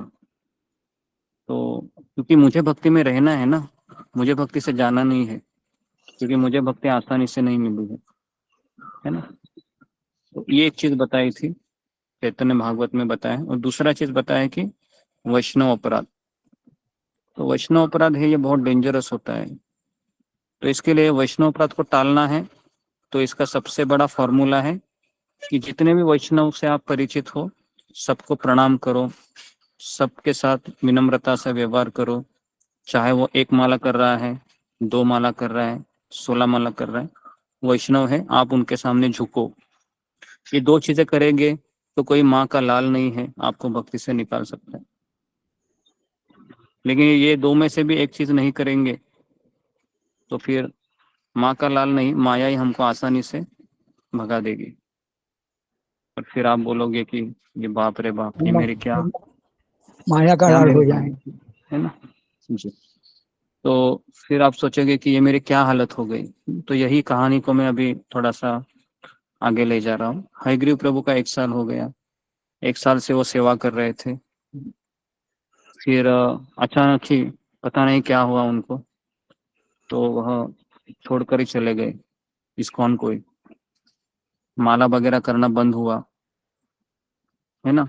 फिर वह किसी बाहर की स्त्री के पीछे लग गए, और इस तरीके से नियमों का पालन न होना इत्यादि इत्यादि सब शुरू हुआ। लेकिन एक चीज याद रखिए, शिला प्रभुपाद जी का उनके प्रति बहुत लगाव था। और जब एक बार हवाई में थे वो, तो उन्होंने कहा कि हयग्रीव क्या कर रहे हैं, जरा बताइए कोई। तो अभी भक्त लोग भी बहुत व्यस्त रहते थे, तो कोई बताता नहीं था कौन छोड़ के गया। अभी हमारे सत्संग में मान लो कोई छोड़ के गया, कोई, कितने लोग जाते हैं, तो हम कोई चर्चा करते हैं क्या कभी? बोला गया, कभी गया तो क्या करे। अभी हमने तो दरवाजे खोल के रखे हैं, कोई ग्रुप लेफ्ट करके जाता है या कोई फिर सत्संग में नहीं आ पाता है, तो हम इतनी चर्चा नहीं करते है ना, हम, क्योंकि हम सब व्यस्त है अपनी दुनिया में। तो भक्तों ने कहा कि अरे हयग्रीव, स्वामी जी हयग्रीव तो छोड़ के चला गया है। कब से छोड़ के चला गया वो? तो हयग्रीव छोड़ के चला गया। तुरंत प्रभुपाद के आंखों में आंसू आए, कहा कि मेरा हयग्रीव छोड़ के चला गया। क्योंकि प्रभुपाद जी बहुत प्रेम करते थे हयग्रीव से, क्योंकि वो पहले शिष्य थे जो शिला प्रभुपाद ने, जो अपने गुरु का आज्ञा का पालन करने के लिए उन्होंने सहायता की थी। तो प्रभुपाद जी बहुत लगाव रखते थे, अपनी हर शिष्य से लगाव करते थे, ऐसा नहीं था कि केवल हयग्रीव। तो किसी ने हयग्रीव को बताया है ना, फोन करके, कि हयग्रीव तुमको स्वामी जी ने याद किया है, और स्वामी जी रो भी रहे थे तुम्हारे लिए। जब ये सुना, प्रभुपाद जी ने मुझे याद किया, मेरे लिए रो रहे थे। देखिए इतना बड़ा वो उनके लिए समाचार था कि तुरंत उन्होंने जिस परिस्थिति में थे है ना, उसको छोड़कर वो आ गए प्रभुपाद से मिलने के लिए। उसको पता चला कि प्रभुपाद जी न्यूयॉर्क में आए हैं। प्रभुपाद जी के पास जाते हैं। अभी उनको लज्जा भी हो रही थी क्योंकि सारे लोग उनके साथीदार थे ना, ये न्यूयॉर्क वाले सब लोग एकदम शेवन हेड ब्रह्मचारी थे और सब लोग उसको देख रहे थे और उसको भी एकदम अजीब लग रहा था, मैं कैसे मुंह दिखाऊं अपना। लेकिन बहुत हिम्मत करके वो गया अंदर और एकदम तुरंत फ्लैट हो गए, दंडवत प्रणाम किया। और प्रभुपाद भी कहा कि कौन है ये। जैसे उठे देखा कि बहुत दाढ़ी बड़े हुआ, पूरा उसका ड्रेस भी अलग ही था, उसके बाल बिखरे हुए थे, बहुत गंदा दिख रहा था। और कहा कि प्रभुपाद जी मैं आपका हयग्रीव हूँ। जैसे प्रभुपाद ने देखा, अरे हयग्रीव तुम आ गए, तो सारे शिष्य वहीं पर थे, देख रहे थे किस तरह से प्रभुपाद जी व्यवहार कर रहे थे, है ना। कहा कि हयग्रीव मैं तुमसे कब से तुम्हारे बारे में सोच रहा था, कहाँ गए थे तुम। कि प्रभुपाद जी मैं माया में फंस गया था, मेरी माला नहीं हो रही है, ना मुझसे नियम पालन हो रहे हैं, मैं बहुत निराश हो गया था और मैं सोच रहा था कैसे मैं आपको मुंह दिखाऊं। आपने मेरे ऊपर इतनी बड़ी जिम्मेदारी दी थी एडिटिंग करने की, उसको भी मैं कर नहीं पा रहा हूँ क्योंकि मेरे अंदर बहुत गिल्ट है। तो शर्म के मारे मैं आपके सामने आना नहीं चाह रहा था, लेकिन जब मैंने किसी भक्त से सुना कि आपने मुझे याद किया है तो मुझे रहा ना गया, मैं आपसे मिलने के लिए दौड़ा चला आया। प्रभुपाद ने उसको कुछ नहीं कहा। प्रभुपाद ने कहा कि हयग्रीव सेवा करोगे। तो आश्चर्य लगा हयग्रीव को कि अभी भी स्वामी जी मुझसे अपेक्षा कर रहे हैं, तुम सेवा करना चाहते हो। कहा कि जी मैं जरूर करूंगा, है ना। दोनों के आंखों में आंसू थे क्योंकि देखिए एक चीज याद रखिए कि जब मैं पहले भी बताया हूँ कि जब जीवात्मा भगवत धाम चला जाता है तो ऐसा मत सोचिए कि कृष्ण जी वहां पर, कृष्ण गोलोक में खड़े रहते हैं द्वार पर, है ना, सबके साथ। पीछे कई भक्त होते हैं और ऐसे सनातन गोस्वामी लिखते हैं उनकी किताब में कि भगवान है वह द्वार पर खड़े होते हैं और उस जीवात्मा को आलिंगन करते हैं, पहले तो टाइट एम्ब्रेस करते हैं। और कृष्ण के आंखों में भी आंसू होते हैं और कृष्ण यही कहते हैं कि इतने दिनों से तुम कहाँ था, कहाँ था तुम, है ना, मैं तुमको खोज रहा था, ढूंढ रहा था। तो यही स्वभाव है आध्यात्मिक गुरु के अंदर भी प्रवेश होता है क्योंकि वह भगवान का ही एक प्रतिनिधि होता है। भगवान है वह आध्यात्मिक गुरु के रूप में प्रकट होते हैं शिष्य के लिए। तो हयग्रीव ने कहा कि प्रभुपाद जी की मैं ये सेवा नहीं करना चाह रहा हूँ क्योंकि मैं इतना गिरा हुआ हूँ, मैं इतना पतित हूँ कि आपके जितने भी किताबें हैं वह आने वाले 10,000 साल के लिए लॉ बुक की तरह है और मैं नहीं चाहता कि मेरी गंदी मति, मेरा गंदा मन उस शब्दों को एडिटिंग करे जो आपके इतने पवित्र शब्द हैं। देखिए हयग्रीव भले ही उसके नियम पालन नहीं हो रहे थे, लेकिन उसमें एक चीज थी, वो थी कृतज्ञता, विनम्रता, गुरु के प्रति अभी भी उसका लगाव था। तो इसलिए अगर कोई भक्ति छोड़कर भी जाता है, लेकिन ये छोड़कर जाता है कि ये लोग अच्छे नहीं है, ये भक्त अच्छे नहीं है, ये गुरु अच्छा नहीं है, तो फिर वो कभी नहीं आएगा क्योंकि वो अपराध करके निकल रहा है। इसको आप समझिए अच्छे से। अगर कोई पाप करके चला जाता है ना और गिल्ट मार रहा है उसको, वो आएगा वापस। लेकिन अगर वो अपराध करके चला जाएगा वो कभी नहीं आएगा क्योंकि भगवान उसको लेंगे ही नहीं। तो इसलिए पाप और अपराध में बहुत बड़ा फर्क होता है। पाप मतलब कोई नियम का पालन न होना, और नियम पालन नहीं होता है तो हरिनाम उसको तार देता है ना। लेकिन अगर वैष्णव के चरण ने अपराध किया तो, है ना, तोमा स्थाने अपराधे ना ही परित्राण, है ना, कोई नहीं उसको बचा सकता, कोई नहीं। तो इसलिए मैं बार बार कहता हूँ हमारे सत्संग में जो भी भक्त आते हैं, है ना, चाहे वो टेढ़ा हो मेढ़ा हो कैसे भी हो, है ना, उसका बाहर का रूप मत देखिए, है ना, वो वैकुंठ मैन है, वैकुंठ से आया है, यही सोचिए। अपने मन को समझाइए बार बार, ये वैकुंठ मैन है, वैकुंठ से आया है, मैं यहाँ पर सड़ रहा हूँ, भुगत रहा हूँ मेरे अपने कर्मों को, तो मुझे कोई अधिकार नहीं है इनके अंदर दोष देखने का। बार बार अपने आप को समझाना है, क्योंकि हमारा मन इतना गंदा है ना कि सुनने के बाद भी वही चीज करता रहता है। तो जी, तो इस तरीके से प्रभुपाद कहते हैं कि लेकिन मेरी इच्छा है कि तुम यही सेवा करो। और वापस शिल प्रभुपाद जी उसका विवाह करा देते हैं, फिर कहते हैं कि तुम विवाह करो, शादी करो। तो उसकी शादी होती है, श्यामा देवी करके एक शिल प्रभुपाद की शिष्य होती है अमेरिकन, उनसे शादी करा देते हैं। लेकिन उनका शादी भी सफल नहीं रहता है।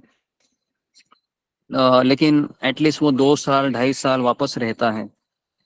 तो ये मैं इसलिए कह रहा हूँ कि आप सभी लोग 1 साल 1.5 साल 2 साल से ही प्रशिक्षण ले रहे हैं यहाँ पर, और वो भी ऑनलाइन ले रहे हैं, है ना। हम ऑफलाइन तो कभी मिलते नहीं है, कभी कभी यात्रा में मिल पाते हैं। तो इसलिए अगर आपको लगता है कि मैं सही भक्ति कर रहा हूँ, तो ये मैं आपको 5 साल के बाद ही बता सकता हूँ मिनिमम, वो भी, है ना। आप चाहे तो आप रोज आए, लेकिन मैं तब तक आपको गंभीरता से नहीं लूंगा जब तक आप 5 साल कमिटेड होकर, है ना, 16 माला करने का रिपोर्ट नहीं करते। नहीं तो आप बोलोगे कि यार ये कुछ नहीं, हयग्रीव प्रभु देखिए, प्रभुपाद का कृपा पात्र शिष्य, इनका इनका ये हाल हो रहा है ना, तो हम कहाँ पर है। तो इसके लिए भक्ति में प्रगति जो उसका जो लक्षण है वह है निरंतरता, या फिर उसको कहते हैं इंग्लिश में कंसिस्टेंसी। जिस तरह से गंगा है, कभी रुकती नहीं है। गंगा को रुकते हुए देखा है? मैंने तो नहीं देखा है। मैं अभी देहरादून में गया था ना, मई महीने में, हरिद्वार, ऋषिकेश, वहां पर मैंने गंगा को कभी देखा ही नहीं रुकते हुए। तो आप रुके, हम रुक जाते हैं, तो हम कभी कभी रुक जाते हैं 1 दिन 2 दिन ना 3 दिन, तो लेकिन फिर भी भगवान हमको स्वीकार करते हैं। तो रुकिए मत, है ना। दुनिया में बहुत आफतें आएगी। हयग्रीव प्रभु का स्टोरी में एंड में बताऊंगा आपको कितने आफतें आए उनके ऊपर। तो इस तरीके से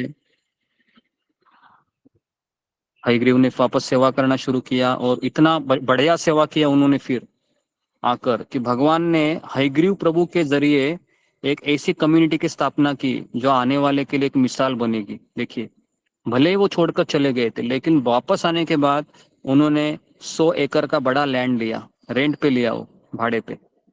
और शिला प्रभुपाद जी को कहा कि देखिए प्रभुपाद जी, यहाँ पर आप जो चाह रहे थे ना कि यहाँ पर लोग गाय का दूध निकाले और खेती करे, और किसी बाहर की चीजों के ऊपर निर्भर न रहते हुए अपना खेती, अपना दूध से वह भगवान की सेवा करे और माला करे, कथा सुने।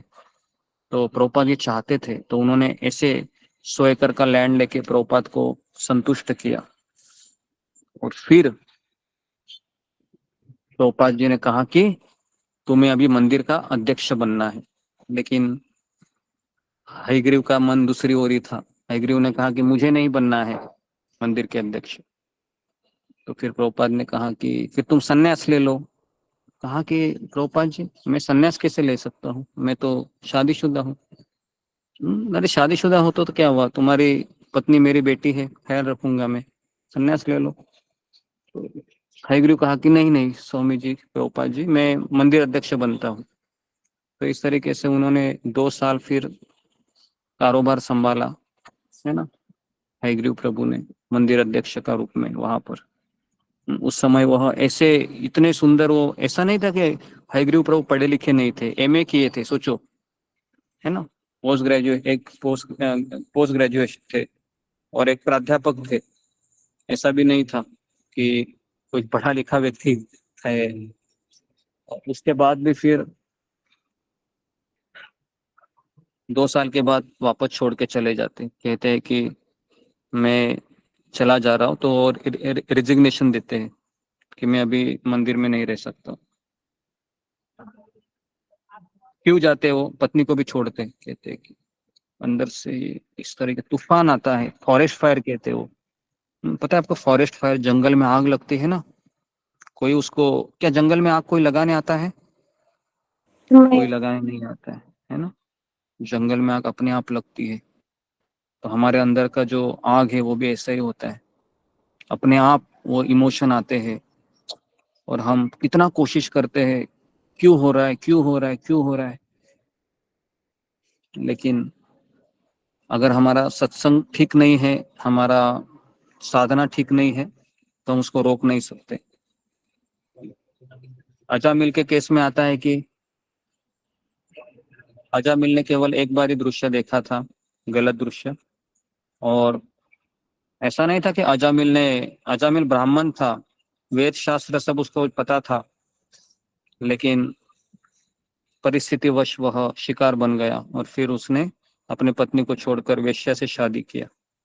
तो ये सब अनर्थ हमारे ऊपर एक बहुत बड़ा बोझ की तरह है, बहुत बड़ा बोझ है ये। हम नहीं चाहते हैं कि हम भक्ति से चले जाएं, लेकिन देखिए इसके लिए मैं बार बार प्रभुपाद जी कहते हैं हमें कि हमारी असली लड़ाई कहाँ पर है। हमारी असली लड़ाई हमारे अंदर है। अंदर, बाहर नहीं। तो बाहर लड़ाई नहीं, हमारी सबकी लड़ाई अंदर है। अगर ये आपको पता होना चाहिए कि मेरी लड़ाई अंदर है, अंदर के मेरे क्रोध, काम, क्रोध, लोभ, मद, मत्सर, ईर्ष्या सब मार रही है मुझे, रोज मारती है, रोज मारती है, रोज मारती है। और मैं कभी कभी घायल हो जाता हूँ, लेकिन घायल होने के बाद भी क्या करना है? सुबह 4 बजे आना है, हरे कृष्ण कृष्ण कृष्ण हरे हरे, हरे राम राम राम हरे हरे, ये बोलते रहना है। ऐसा नहीं मैं घायल हो गया तो मैं पड़ा रहूंगा, नहीं मेरे से नहीं हो रहा अभी, मैं बहुत अभी घायल हूँ, नहीं, ये एटीट्यूड नहीं चाहिए हमें। हमें उठना है, अगले दिन खड़ा होना है, हाथ में माला लेना है, भक्तों को देखना है, लॉगिन करना है और जप करते रहना है। तो ऐसा नहीं है कि आप घायल नहीं होंगे, लेक्चर सुनने के बाद भी आप घायल होंगे। लेक्चर आप सुन रहे हैं ना, उसके बाद भी घायल हो सकते हो, क्योंकि हमारी बद्ध अवस्था बहुत ही गहराई में जा चुकी है।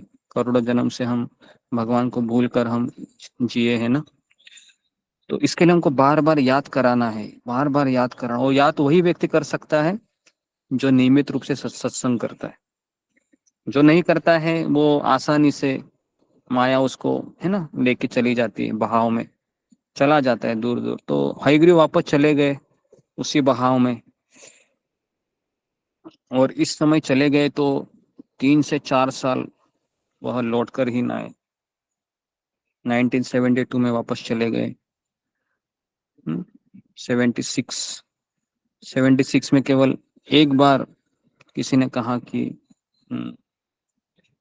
स्वामी जी ने तुमको बहुत याद किया है करके। तो स्वामी जी को मिलने के लिए आने की इच्छा थी उसकी, लेकिन नहीं आ पाए। और दूसरी बार जब उन्होंने कोशिश की अमेरिका में, जब उनको पता चला, तो मिलने के लिए आए वो हयग्रीव को। वापस प्रभुपाद जी वही कहे, क्योंकि प्रभुपाद जी जानते थे कि हयग्रीव ये सिंसियर है, प्रामाणिक है ना। क्योंकि देखिए आध्यात्मिक गुरु मतलब भगवान ही है एक तरीके से, क्योंकि वह भगवान का एक शुद्ध पारदर्शक माध्यम होता है, लेकिन भगवान की तरह होता है वो आध्यात्मिक गुरु। तो भगवान ही उसके मुंह से बोलते रहते हैं, अपने शिष्य को मार्गदर्शन करते हैं। तो भगवान की इच्छा थी कि हयग्रीव भक्ति में रहे, लेकिन क्या होता है ना, एक चीज याद रखिए कि आध्यात्मिक गुरु का कार्य है दीक्षा शिक्षा देना, लेकिन अपने अंदर के अनर्थों का फाइट करते रहना, यह हमारा दायित्व है। ये गुरु का दायित्व नहीं है, ये हमारा व्यक्तिगत दायित्व है। तो हम ऐसा नहीं कह सकते कि अरे गुरु ने तो ये सब करना चाहिए, मेरे अंदर का कचरा नहीं निकल रहा है। अरे भैया, कचरा निकालने का काम तुम्हारा है। गुरु ने तुमको क्या किया है? झाड़ू दिया है। झाड़ू देना, वो सुपली देना उनका काम है, तुम्हें क्या करना है? झाड़ू मारना है ना, झाड़ू मारते रहना है डेली, तुम्हारा काम है वो। एक दिन झाड़ू नहीं मारेगा तो क्या होता है पता है ना, घर में सबको पता है, पूरी गंदगी ऐसे छा जाती है ना, पूछो मत। तो इस तरीके से हयग्रीव वापस चले जाते हैं, और जैसे चले जाते हैं उस समय वो वापस नहीं आते, वो नहीं आते वापस। बहुत कोशिश करने के बाद भी वह उस समय बहुत बड़ा गैप लेते हैं। तो कहते हैं कि इतनी माया हावी हो जाती है, सोचो ना, इतना अच्छा एसोसिएशन मिला, इतने अच्छे गुरु मिले, इतनी अच्छी सेवा मिली, इतने अच्छे भक्तों का संग मिला, और सबसे टॉप गुरु का व्यक्तिगत सानिध्य मिला। इतना सब मिलने के बाद भी व्यक्ति चला जाता है। तो किसी ने मुझे सवाल किया था कि इतना सब होने के बाद वो व्यक्ति कैसे चला गया। लेकिन यहाँ पर भी स्टोरी एंड नहीं होती है ना, यहाँ पर स्टोरी एंड नहीं होती है। तो हमें निगेटिव नहीं सोचना चाहिए। हर चीज में हम निगेटिव सोचने का हमारा बीमारी होता है। तो यहाँ पर हमें ये शिक्षा लेनी चाहिए कि क्या हयग्रीव प्रभु ब्रह्म मुहूर्त पे जप करते थे, ये भी एक सवाल आता है ना। करते थे तो शायद बच सकते थे। साधना लूज हो गई, जैसे ही आपके 16 माला लूज हो गए, पहला आकर्षण पता है कहाँ जाएगा? पहला आकर्षण हमारे जो इंद्रिय है वो आकर्षित होगी। जैसे 16 माला हो गया, 16 माला नहीं हो रहा है आपका 2 दिन 3 दिन, आपका पुरानी जो यादें है ना वो फ्रेश हो जाएगी। चाय कॉफी, प्याज लहसुन, मांस मछली, इनके तरफ आपका लगाव हो जाएगा धीरे धीरे धीरे धीरे, है ना। ऐसे कई हमने देखे हैं, स्वयं देखे हैं कि दीक्षा लेने के बाद अगर सत्संग छूट जाता है, तो मैंने स्वयं देखा है, दोनों पति पत्नी दीक्षा लिए हैं, है ना। परम पूज्य जय पताका स्वामी महाराज के शिष्य है। तो है ना, कह रहे थे कि डॉक्टर ने हमें कहा कि आपका हेल्थ खराब हुआ है, तो डॉक्टर ने हमको अंडा खाने को कहा, और हमने कहा कि ठीक है खाना चाहिए। तो नियमों का ब्रेक हुआ और माला फिर कम हो गई, पूरी तरीके से हट गए। गुरु अपराध कर लिया ना। गुरु अपराध क्या है कि गुरु को वचन दिया हमने कि नियमों का पालन करना है तो करना है, चाहे दुनिया इधर की उधर हो जाए। तो गुरु अपराध कर लिया, फिर चले गए। फिर वापस आने की कोशिश कर रहे हैं, नहीं हो पा रहा है अभी। तो इसलिए मैं बता रहा हूँ कि दीक्षा शिक्षा हो गए, इसका ये अर्थ नहीं है कि हाँ चलो अभी मैं भगवत धाम जाऊंगा। नहीं, हमें रोज झाड़ू मारना चाहिए, रोज हमको सुबह 4 बजे उठना चाहिए। ठीक है। तो इस तरीके से फिर अचानक 1979 में, समय ज्यादा हो गया, ठीक है मैं शॉर्ट में बता रहा हूँ। 79 में हुआ ऐसे कि किसी को पता चला राधा गोपीनाथ मंदिर में, एनडी देसाई को, कि श्रीनाथ प्रभु थे राधानाथ महाराज के वो शिष्य की हयग्रीव प्रभु है, वह गोवा के बीच में रह रहे हैं। तो महाराज ने कहा कि तुम्हें जाना चाहिए, जाओ तुम। तो चले गए वह, और हयग्रीव प्रभु को ढूंढ रहे थे वो बीच पे, गोवा के बीच पे। तो अचानक किसी बोट के नीचे उनको मिल गए ढूंढने के बाद। कहा कि हयग्रीव प्रभु। तो वो तो जानते नहीं थे उनको। हाँ मैं हयग्रीव हूँ, तो आपको मैं लेने के लिए आया हूँ, आप चलिए मेरे साथ। कहा कि ठीक है, लेकिन मैं हिल नहीं सकता हूँ, मेरा पूरा बॉडी है वो पैरालिसिस हो गया है नीचे का, कैसे मैं आऊँ, और मेरा बैक पेन भी बहुत ज़्यादा बढ़ गया है। तो फिर वो एम्बुलेंस को बुलाया गया, वहाँ पर स्ट्रेचर लगाए गए और उनको मुंबई लाया गया। और मुंबई में जब उनको ट्रीटमेंट कराया तो 4th स्टेज का हड्डी का कैंसर निकला उनका। तो महाराज ने काफ़ी उनका इलाज करने की कोशिश की, लेकिन डॉक्टर ने कहा कि बहुत देर हो चुकी है। तो फिर महाराज ने कहा कि श्रील प्रभुपाद जी के कई सारे पत्र हैं, क्या आप देखना चाहोगे? तो हयग्रीव प्रभु ने कहा कि हाँ मैं देखना चाहता हूँ। तो फिर महाराज ने उनको सारे वो पढ़कर दिखाए, और 10 से 12 पत्र थे। तो प्रभुपाद जी को पता नहीं था हयग्रीव कहाँ है, लेकिन लिखते थे लिखते थे लिखते थे लिखते थे। वो उनको याद आती थी उनकी, कहाँ है कहाँ है कहाँ है। तो 12 पत्र उन्होंने जब पढ़े तो सारे इमोशन उनके जागृत हो गए, सारे इमोशन। और उस इमोशन में जो कचरा था ना अंदर का, वो सारा कचरा हट गया, धुल गया सारा। जिस तरह से फ्लश करते हैं ना हम, जब हम टॉयलेट जाते हैं तो फ्लश करने के बाद क्या होता है, सारी गंदगी है ना ड्रेन हो जाता है। तो वैसे ही उस इमोशन में सारी चीजें फ्लश आउट हो गई जो गंदगी थी।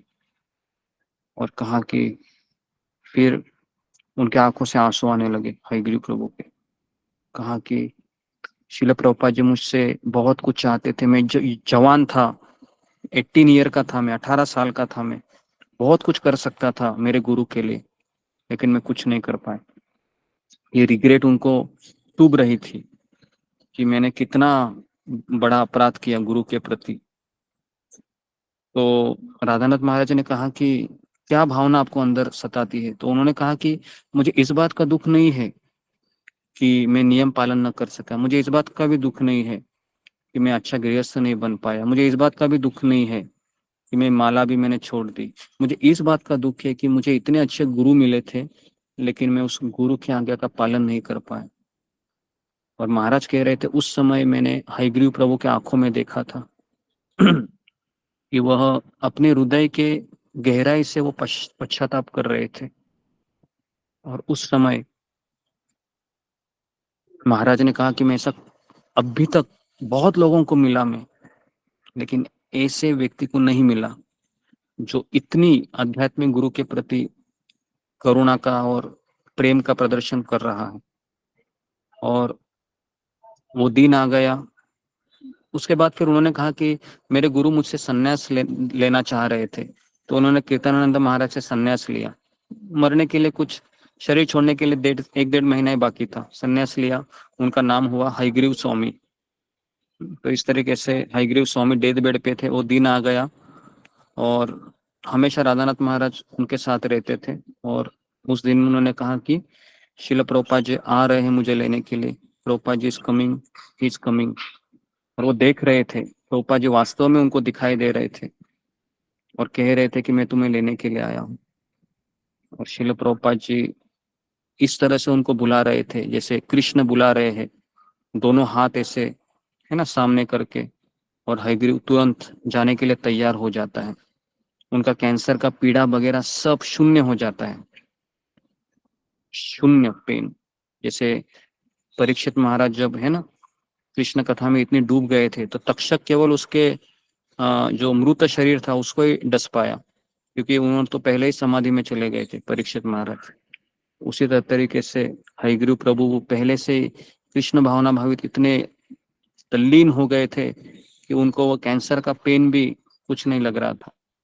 तो इस तरह से उन्होंने अपना आखिरी सांस ली और वो भगवत धाम चले गए। ठीक है, तो अभी इसमें पॉजिटिव क्या हम देखेंगे? तो पॉजिटिव यही है कि इनको अगर किसी ने बचाया है, हयग्रीव प्रभु, हम सब लोग हयग्रीव प्रभु की तरह ही है।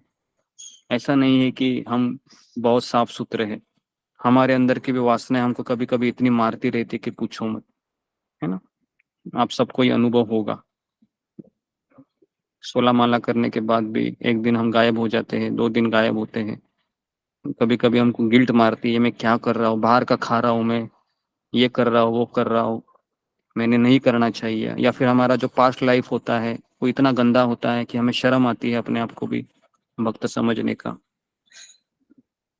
तो ऐसा नहीं है कि ये स्टोरी हमारी स्टोरी नहीं है, लेकिन इस स्टोरी में हम यही देखते हैं कि हयग्रीव प्रभु का जो अपने आध्यात्मिक गुरु के प्रति जो लगाव है, जो आकर्षण है, उससे वो बच पाए। और उनका भी ऐसा नहीं था कि ये वन वे था, ये दोनों तरीके से था। प्रभुपाद जी भी उनको चाहते थे, हयग्रीव को, भले हयग्रीव बार बार छोड़ के जाता था। तो ऐसा नहीं था कि प्रभुपाद जी को गुस्सा भी आता होगा, लेकिन वह करुणावश कह रहे, उनको पता था कि इसके अंदर के अनर्थ इसको मार रहे हैं, ये चाहता है भक्ति करने के लिए। तो हयग्रीव प्रभु वो जो पहाड़ है वो या उसके अनर्थ है उसके ऊपर तभी हावी हो सके या तभी उसके ऊपर मात कर सके जब उन्होंने अपने आध्यात्मिक गुरु को याद किया। तो यही हमारी आशा है और यही हमारे गौड़ीय गुरु शिष्य परंपरा का फाउंडेशन है। गुरुमुख पद्म वाक्य चिंतेते कोरिया ऐक्य आर ना करी हमने आशा, है ना। और मेरी कोई आशा नहीं है। अगर हम गुरु से निकले हुए शब्दों को बार बार चिंतन करेंगे तो हम, भले ही हमारे में योग्यता नहीं है, लेकिन हम योग्य बन जाएंगे उनकी दया से, उनकी कृपा से। तो ये हमको हमेशा याद रखना है। ठीक है, तो समय ज्यादा हो गया, तो यहाँ पर मैं रुकता हूँ। तो किसी का कुछ कमेंट्स, फीडबैक है, कुछ क्वेश्चन है तो आप फिंगर को रेज कीजिए। तो क्योंकि ये बहुत इम्पोर्टेंट पहले हाँ अनाउंसमेंट कर दीजिए अनाउंसमेंट दादा जी जी दादा। announcement। हरे कृष्णा। हम्म, मंदिर की जी तरफ से announcement। कौन भक्त राधाष्टमी का प्रसाद चाहता है मंदिर से, अपने एड्रेस कीजिएगा प्लीज। हरे कृष्णा। जी तो मंदिर से नहीं, जो भक्त है वो मैंने ये 3 बजे अनाउंसमेंट की थी। तो राधाष्टमी के दिन हमारे जो मंदिर के भक्त है इको विलेज के, तो वह लास्ट टाइम आप लोगों ने इतना अच्छा डोनेशन दिया था, तो वो लोग बहुत खुश हुए हैं और मुझे सामने से कहे कि अगर आप लोग राधाष्टमी का अगर प्रसाद चाहते हैं तो हम आपको कुछ है ना काउंटिंग बता रहे हैं, तो वही लोग भेजेंगे इस समय है। मैंने उनको कहा है कि मैं कैसे भेजता था, तो मैंने कहा कि मेरे पास तो उतना भी समय भी नहीं है और मैं खुद थका हुआ हूँ, तो मेरे से तो ये होगा नहीं। तो उन्होंने कहा कि हम करेंगे, तो लेकिन उन्होंने कहा कि आपसे वो कुछ डोनेशन चाहेंगे, तो उन्होंने कम से कम 200 रुपीज़ बताया है। 200 मिनिमम है। अगर आप आपकी इच्छा से देना चाहते हैं तो आप दे सकते हो मंदिर को। मंदिर की ओर से आपको प्रसाद भेजा जाएगा। जो भक्त चाहते हैं वह अशोक चावला प्रभु को नाम दीजिए और आपका पूरा एड्रेस दे दीजिए और फिर मैं मंदिर वालों को दे दूंगा, तो मंदिर की ओर से वो लोग प्रसाद भेज देंगे। ठीक है, तो अगर जो लोग चाहते हैं, तो ये कितने लोग चाहते हैं, वो ये कम से कम 27 लोग चाहते हैं। ओके, तो इनका स्क्रीनशॉट ले लीजिए अशोक चावला प्रभु, और फिर अगर आप चाहते हैं तो फिर इस तरीके से लेकिन ये प्रसाद है, ये मंडे वो देने वाले हैं। उन्होंने कहा कि राधाष्टमी सैटरडे है, तो मंडे ये पोस्ट होगा और आपको ये अगले वीक 7 दिन तो मिनिमम लगते हैं। ठीक है जी, ओके। तो जिन लोगों को चाहिए वो फिंगर को रेज कीजिए। अशोक चावला प्रभु आप स्क्रीनशॉट लीजिए, फिर मैं इसको डाउन कर रहा हूँ। ओके जी, हरे कृष्णा गुरु जी। ओके स्क्रीनशॉट ले लिया आपने जी, तो मैं इसको हटा रहा हूँ। ओके जी, तो अभी किसके इसके ऊपर सवाल है तो फिंगर को रेज कीजिए, क्योंकि ये बहुत इंपॉर्टेंट टॉपिक है। अगर किसी को लगता है कि ये चीज ठीक है, वो चीज ठीक। ओके ममता कुमारी, मैं केवल हरे 2 ही कृष्णा प्रश्न गुरु। लूंगा। ओके हरे कृष्णा गुरु जी, दंडवत प्रणाम। गुरु जी, जो प्रभुपाद जी के जो विदेशी शिष्य थे जो बाहर के थे अमेरिकन के, तो वो प्रभुपाद जी आप खुद बताते हैं कि वे तो भक्ति को उनको कुछ भी पता नहीं था, लेकिन प्रभुपाद जी ने उनको उस लायक बनाया और वो सबसे प्रेम करते थे, सभी भक्तों से प्रेम करते थे, अपने शिष्य से प्रेम करते थे। तो ऐसा तो बहुत सारे शिष्य भी होंगे कि आए भी होंगे गए भी होंगे, जी तो जी उनका भी तो प्रभुपाद के प्रति विनम्रता और कृतज्ञता था, लेकिन जी ये जी हे गिरि प्रभु के प्रति इतना क्या कारण था कि ये 3 बार जाने के बाद, इतना मतलब गलत करने के बाद भी उन्होंने उनको अपनाया? ऐसे तो और भी शिष्य थे, तो फिर बाकी के साथ जी जी। ऐसा उन्होंने कभी नहीं हुआ जी? इसके ओके, बारे में। तो ये हाँ बहुत ही अच्छा सवाल पूछा है ममता कुमारी ने। तो देखिए एक चीज याद रखिए कि हयग्रीव प्रभु ये पहले शिष्य थे उनके जिन्होंने उनको इतनी सेवा की थी। और दूसरा है कि ये जब प्रोफेसर में थे तब जितना भी सैलरी आता था वो सारा सैलरी ये शिला प्रभुपाद को देते थे उस समय, जब उनके साथ कोई नहीं था।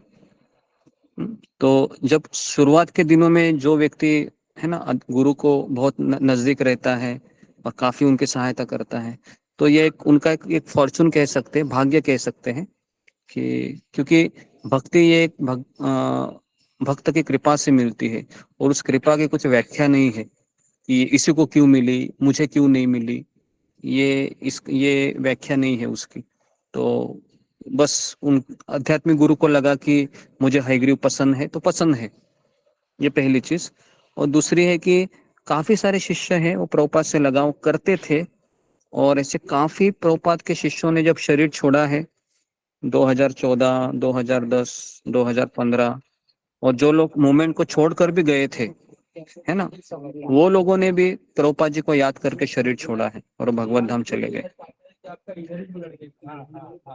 समझ में आ रहा है क्या? तो ऐसा नहीं मैं हयग्रीव प्रभु का केवल एक ही स्टोरी बता रहा हूँ, लेकिन ऐसे काफी लोग हैं जो शिला प्रभुपाद से इतने अटैच थे कि उन्होंने, लेकिन वो माला कर रहे थे, ऐसा नहीं है, लेकिन वह इस्कॉन से दूर थे, कुछ मैनेजमेंट इशू होंगे या फिर कुछ भी हो सकता है, तो या फिर कुछ फॉल डाउन हुआ होगा, पतन हुआ होगा, हमें लगता है कि वो पतन हुआ है, लेकिन 1 साल 2 साल के बाद उनको वापस उनको प्रभुपाद के प्रति करुणा आकर्षण हुआ होगा और उन्होंने लिया भी होगा। और ऐसे और एक थे व्यक्ति जिनका नाम था सुरभि प्रभु, सुरभि करके, सुरभि प्रभु, वो 1990 में चले गए थे इस्कॉन को छोड़कर, वो भी 2014 में उन्होंने शरीर छोड़ा। वो कृष्ण बलराम के कंस्ट्रक्शन के वो ये थे, मैनेजर थे, लेकिन वो भी छोड़ के चले गए। लेकिन 2014 में जब उन्होंने शरीर छोड़ा, बहुत बीमार थे उस समय, उनके साथ जो उनकी पत्नी रह रही थी, उन्होंने कहा कि ये हमेशा प्रभुपाद जी को याद करते थे, मैं इनके साथ थी।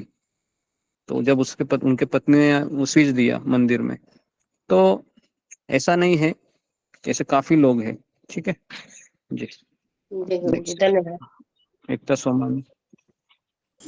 हरे कृष्ण गुरु जी, धन्यवाद। गुरु जी, एक तो है ना ये गुरु प्रभु ये गोवा कैसे पहुंचे, और दूसरा जो एक है अपने आरती गाते हैं विभावरी से, इसमें जो हयग्रीव नाम आता है इन्हीं प्रभु जी का है क्या? जी, हयग्रीव मतलब ये भगवान का नाम है, विभावरी शेष में जो आता है हयग्रीव, ये भगवान का नाम है। हयग्रीव अवतार है ना भगवान का, जो घोड़े का आधा घोड़ा है। घोड़े का हाँ है जी, तो हयग्रीव ये भगवान का अवतार है। और दूसरी बात, वो गोवा कैसे पहुंचे, तो ये भी आपका प्रश्न ऐसा है कि अगर वो कहीं पर भी जा सकते हैं ना कोई व्यक्ति, अभी गोवा कैसे आए उसका एक स्टोरी रहेगा। तो उस किताब में उन्होंने किताब लिखा है हरे कृष्ण एक्सप्लोजन, तो उसमें वो डिटेल है सारी चीजें, तो मुझे पता नहीं वो गोवा कैसे आए। ओके जी, नेक्स्ट सुलेखा। हरे कृष्णा गुरुजी, दंडवत प्रणाम। गुरुजी, मुझे कुछ पूछना नहीं है, पर मैं बताना चाहती हूँ कि जब ये एक आप स्टोरी कोई सुनाते हैं, दोबारा सुनाते हैं, तिबारा सुनाते हैं, तो हर एक बार ऐसा लगता है कि वो पहली बार सुन रही हूँ। ऐसे कोई भी किस्सा कहानी मुझे दोबारा पसंद नहीं होता, लेकिन पता नहीं क्यों जब आप सुनाते हैं तो मुझे लगता है वो मैं पहली बार सुन रही हूँ, और बहुत ही अच्छा, जैसे पिक्चर सामने चल रहा हो। तो यही कहना, और मुझे पूरे यकीन है इस ग्रुप में ये चीज सभी को फील होता, और दिन भर उसी के बारे में चलता रहता है। तो यही, हरे कृष्ण गुरु जी लगता है। ओके, धन्यवाद। नेक्स्ट शुभ चावला प्रभु। दंडवत प्रणाम गुरु जी। गुरु जी, जो आपका पहला प्रश्न था गुरु की खोज के लिए, जो लोगों ने कहा था जिज्ञासा है, विनम्रता है, विश्वास है गुरु जी, तो गुरु जी पहले तो उत्कंठा तो होनी चाहिए ना। पहले आदमी में मन में उत्कंठा हो कि मेरे को गुरु चाहिए, मेरे आध्यात्मिक में जाना है, तभी वो खोज करेगा ना गुरु जी को, तभी गुरु की खोज करेगा। अंदर से उत्कंठा तो होनी चाहिए पहले। जी जी, एक होती है, देखो, एक होती है कि गुरु जैसे ढूंढने निकले थे, प्रभुपाद जी ढूंढने निकले थे इनको, है ना, शिष्य को। तो ये गुरु की ही कृपा थी जो उनकी दृष्टि इनके ऊपर पड़ गई। ठीक है, तो एक होता है कि सुकृतियों का बैलेंस होने के बाद भक्ति मिलती है, और दूसरा होता है कि अगर किसी शुद्ध भक्त की कृपा हो गई, मान लो भले उसमें सुकृति नहीं है, लेकिन वो भी भक्ति पिकअप कर सकता है ना। तो इसका कोई डेफिनेशन नहीं है। तो आ गए वो, गुरु की खोज में गए थे, लेकिन गुरु उनको भारत प्राप्त हो गए। और शिल प्रभुपाद के जितने भी शिष्य हैं, जितने भी, ये साधारण नहीं है। एक चीज याद रखिए, ये साधारण नहीं है, ये भगवान की योजना थी कि ये लोग मिले और एक प्रभुपाद लीलामृत हो, एक इस्कॉन का जन्म हो। ये सारा चीज भगवान के द्वारा ही लिखित था। ठीक है, ओके। मतलब गुरु जी ने आकर्षित किया उन्हें, जी, वो सड़क के उस आकर्षित, पार थे, हाँ गुरु ने हाँ आकर्षित हाँ किया उन्हें, हाँ, तब उनके आकर्षित पास आए किया वो। नहीं, हाँ आकर्षित किया। और भाग्य हो सकता है ना, अभी आप कैसे यहाँ पर जुड़े बताइए, है ना, सेम वैसे ही है, बराबर है ना। हर एक व्यक्ति, हम नहीं, मैं तो नहीं चाह रहा था, मैं कभी गुरु की खोज में नहीं निकला था, अगर मैं अपना बोलूँ तो, है ना। तो कभी कभी भक्तों की दया से गुरु प्राप्त हो जाते हैं, है ना। तो अभी ये उन गुरु की, उस भक्त की कृपा है, मैं तो कहूँगा, है ना। मैं अपने जीवन की बात करूँ तो मैं कभी गुरु की खोज में नहीं गया हूँ। मुझे तो भक्त मिलने के बाद वो जिज्ञासा जागृत हो गई कि गुरु करना चाहिए, इस तरीके से। ठीक, नेक्स्ट नीमा जोशी, आखिरी धन्यवाद क्वेश्चन। गुरु जी। हरे कृष्णा गुरुजी, दंडवत प्रणाम। गुरुजी मेरे दो प्रश्न हैं। एक तो ये है कि जो लास्ट टाइम पे जो जिन्होंने जब आप वो अंतिम समय में थे, उन्होंने प्रभुपाद जी को बोला कि प्रभुपाद जी इज कमिंग, तो वो क्या वैकुंठ जगत तो गए गए होंगे ना? हाँ हाँ, भगवत धाम चले गए हैं वो। राधानाथ महाराज ने स्पीच में कहा है कि भगवत धाम चले गए हैं वो, है ना। तो महाराज गुरुजी ने स्वयं उस स्पीच में बताया। ठीक है। अगर गुरुजी अगर वो भगवत धाम गए हैं तो वो इसलिए गए थे क्योंकि वो लास्ट टाइम पे बहुत गिल्टी फील कर रहे थे कि उन्होंने कि प्रभुपाद जी ने उनको इतने सारे अवसर दिए पर वो उसका फायदा नहीं उठा पाए, मतलब उनके लिए कुछ कर नहीं पाए। वो उस कृतज्ञता से गए वैकुंठ जगत में कि उनको अंत समय में प्रभुपाद जी नजर आए, इसलिए वो वैकुंठ जगत गए। ये नहीं, पूछना। उनके गिल्ट मतलब कृतज्ञता जागृत हो गई, ये एक था। और दूसरा था कि शिल प्रभुपाद जी की भी स्ट्रांग इच्छा थी कि मेरा हयग्रीव है वो भी मेरे साथ आए, तो दोनों तरफ से था ये। तो इसको हम ऐसे ही देखेंगे कि उसका अपने गुरु के प्रति बहुत ज्यादा लगाव था, लेकिन परिस्थितिवश वह उनसे दूर चला गया था, जो उसके अंदर के अनर्थ थे। लेकिन जब समय आया, कैंसर हुआ, तो पता ही है ना, अभी मुझे कैंसर हुआ है तो कोई उस समय कोई भोग कर सकता है क्या? जी गुरु जिसको जी। पता चला है कोई नहीं कर सकता है ना। तो उस समय उन्होंने पिकअप किया फिर, तो इस तरीके से। हरे कृष्ण। ठीक है, तो अभी मैं आपको दर्शन कराता हूँ, ठीक है, राधा रासबिहारी गुरुजी के। मैं यही कह रही थी, एक गुरुजी उनका भी दर्शन करा दीजिए अगर फिक्स है तो, जो हुआ है जो प्रभु जी हैं उनका भी करा दीजिए अगर है। उनका पिक्स है ना वो, आपको इस पे मिल जाएगा, इस पे जो हमारा अपलोड होगा लेक्चर, उसमें उनका पिक। तो मैं आपको राधा रासबिहारी के दर्शन कराता हूँ 2 मिनट में। चलने के लिए मुझे 2 मिनट लगेगा।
प्रभुपाद की जय। श्री प्रभुपाद की जय। जय जय पाठ की जय। प्रभुपाद की जय। जय जय। जय।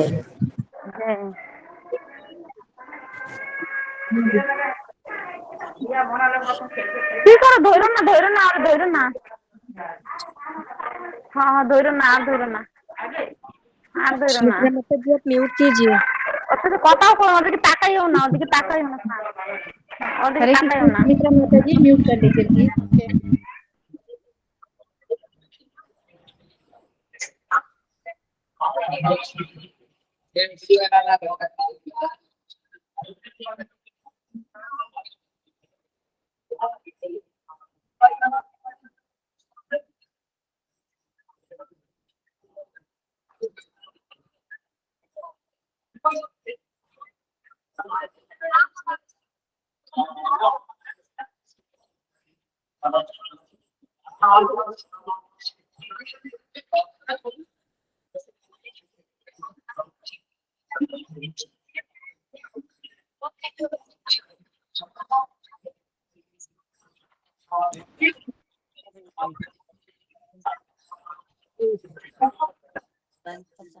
इसको पुरा लेते हैं।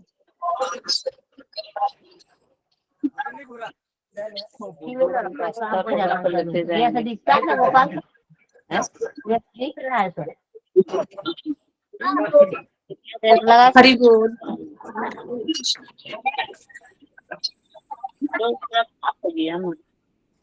साफ हो गई श्री श्री राधा रास बिहारी की जय। हरि जय। हरि बोल। जय। जय। हरि बोल।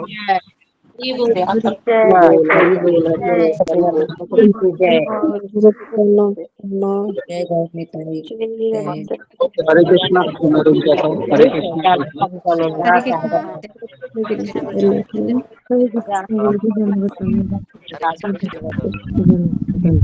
हरे प्रणाम गुरु। भक्तों प्रणाम। कृष्ण गुरु जी दंडवत प्रणाम।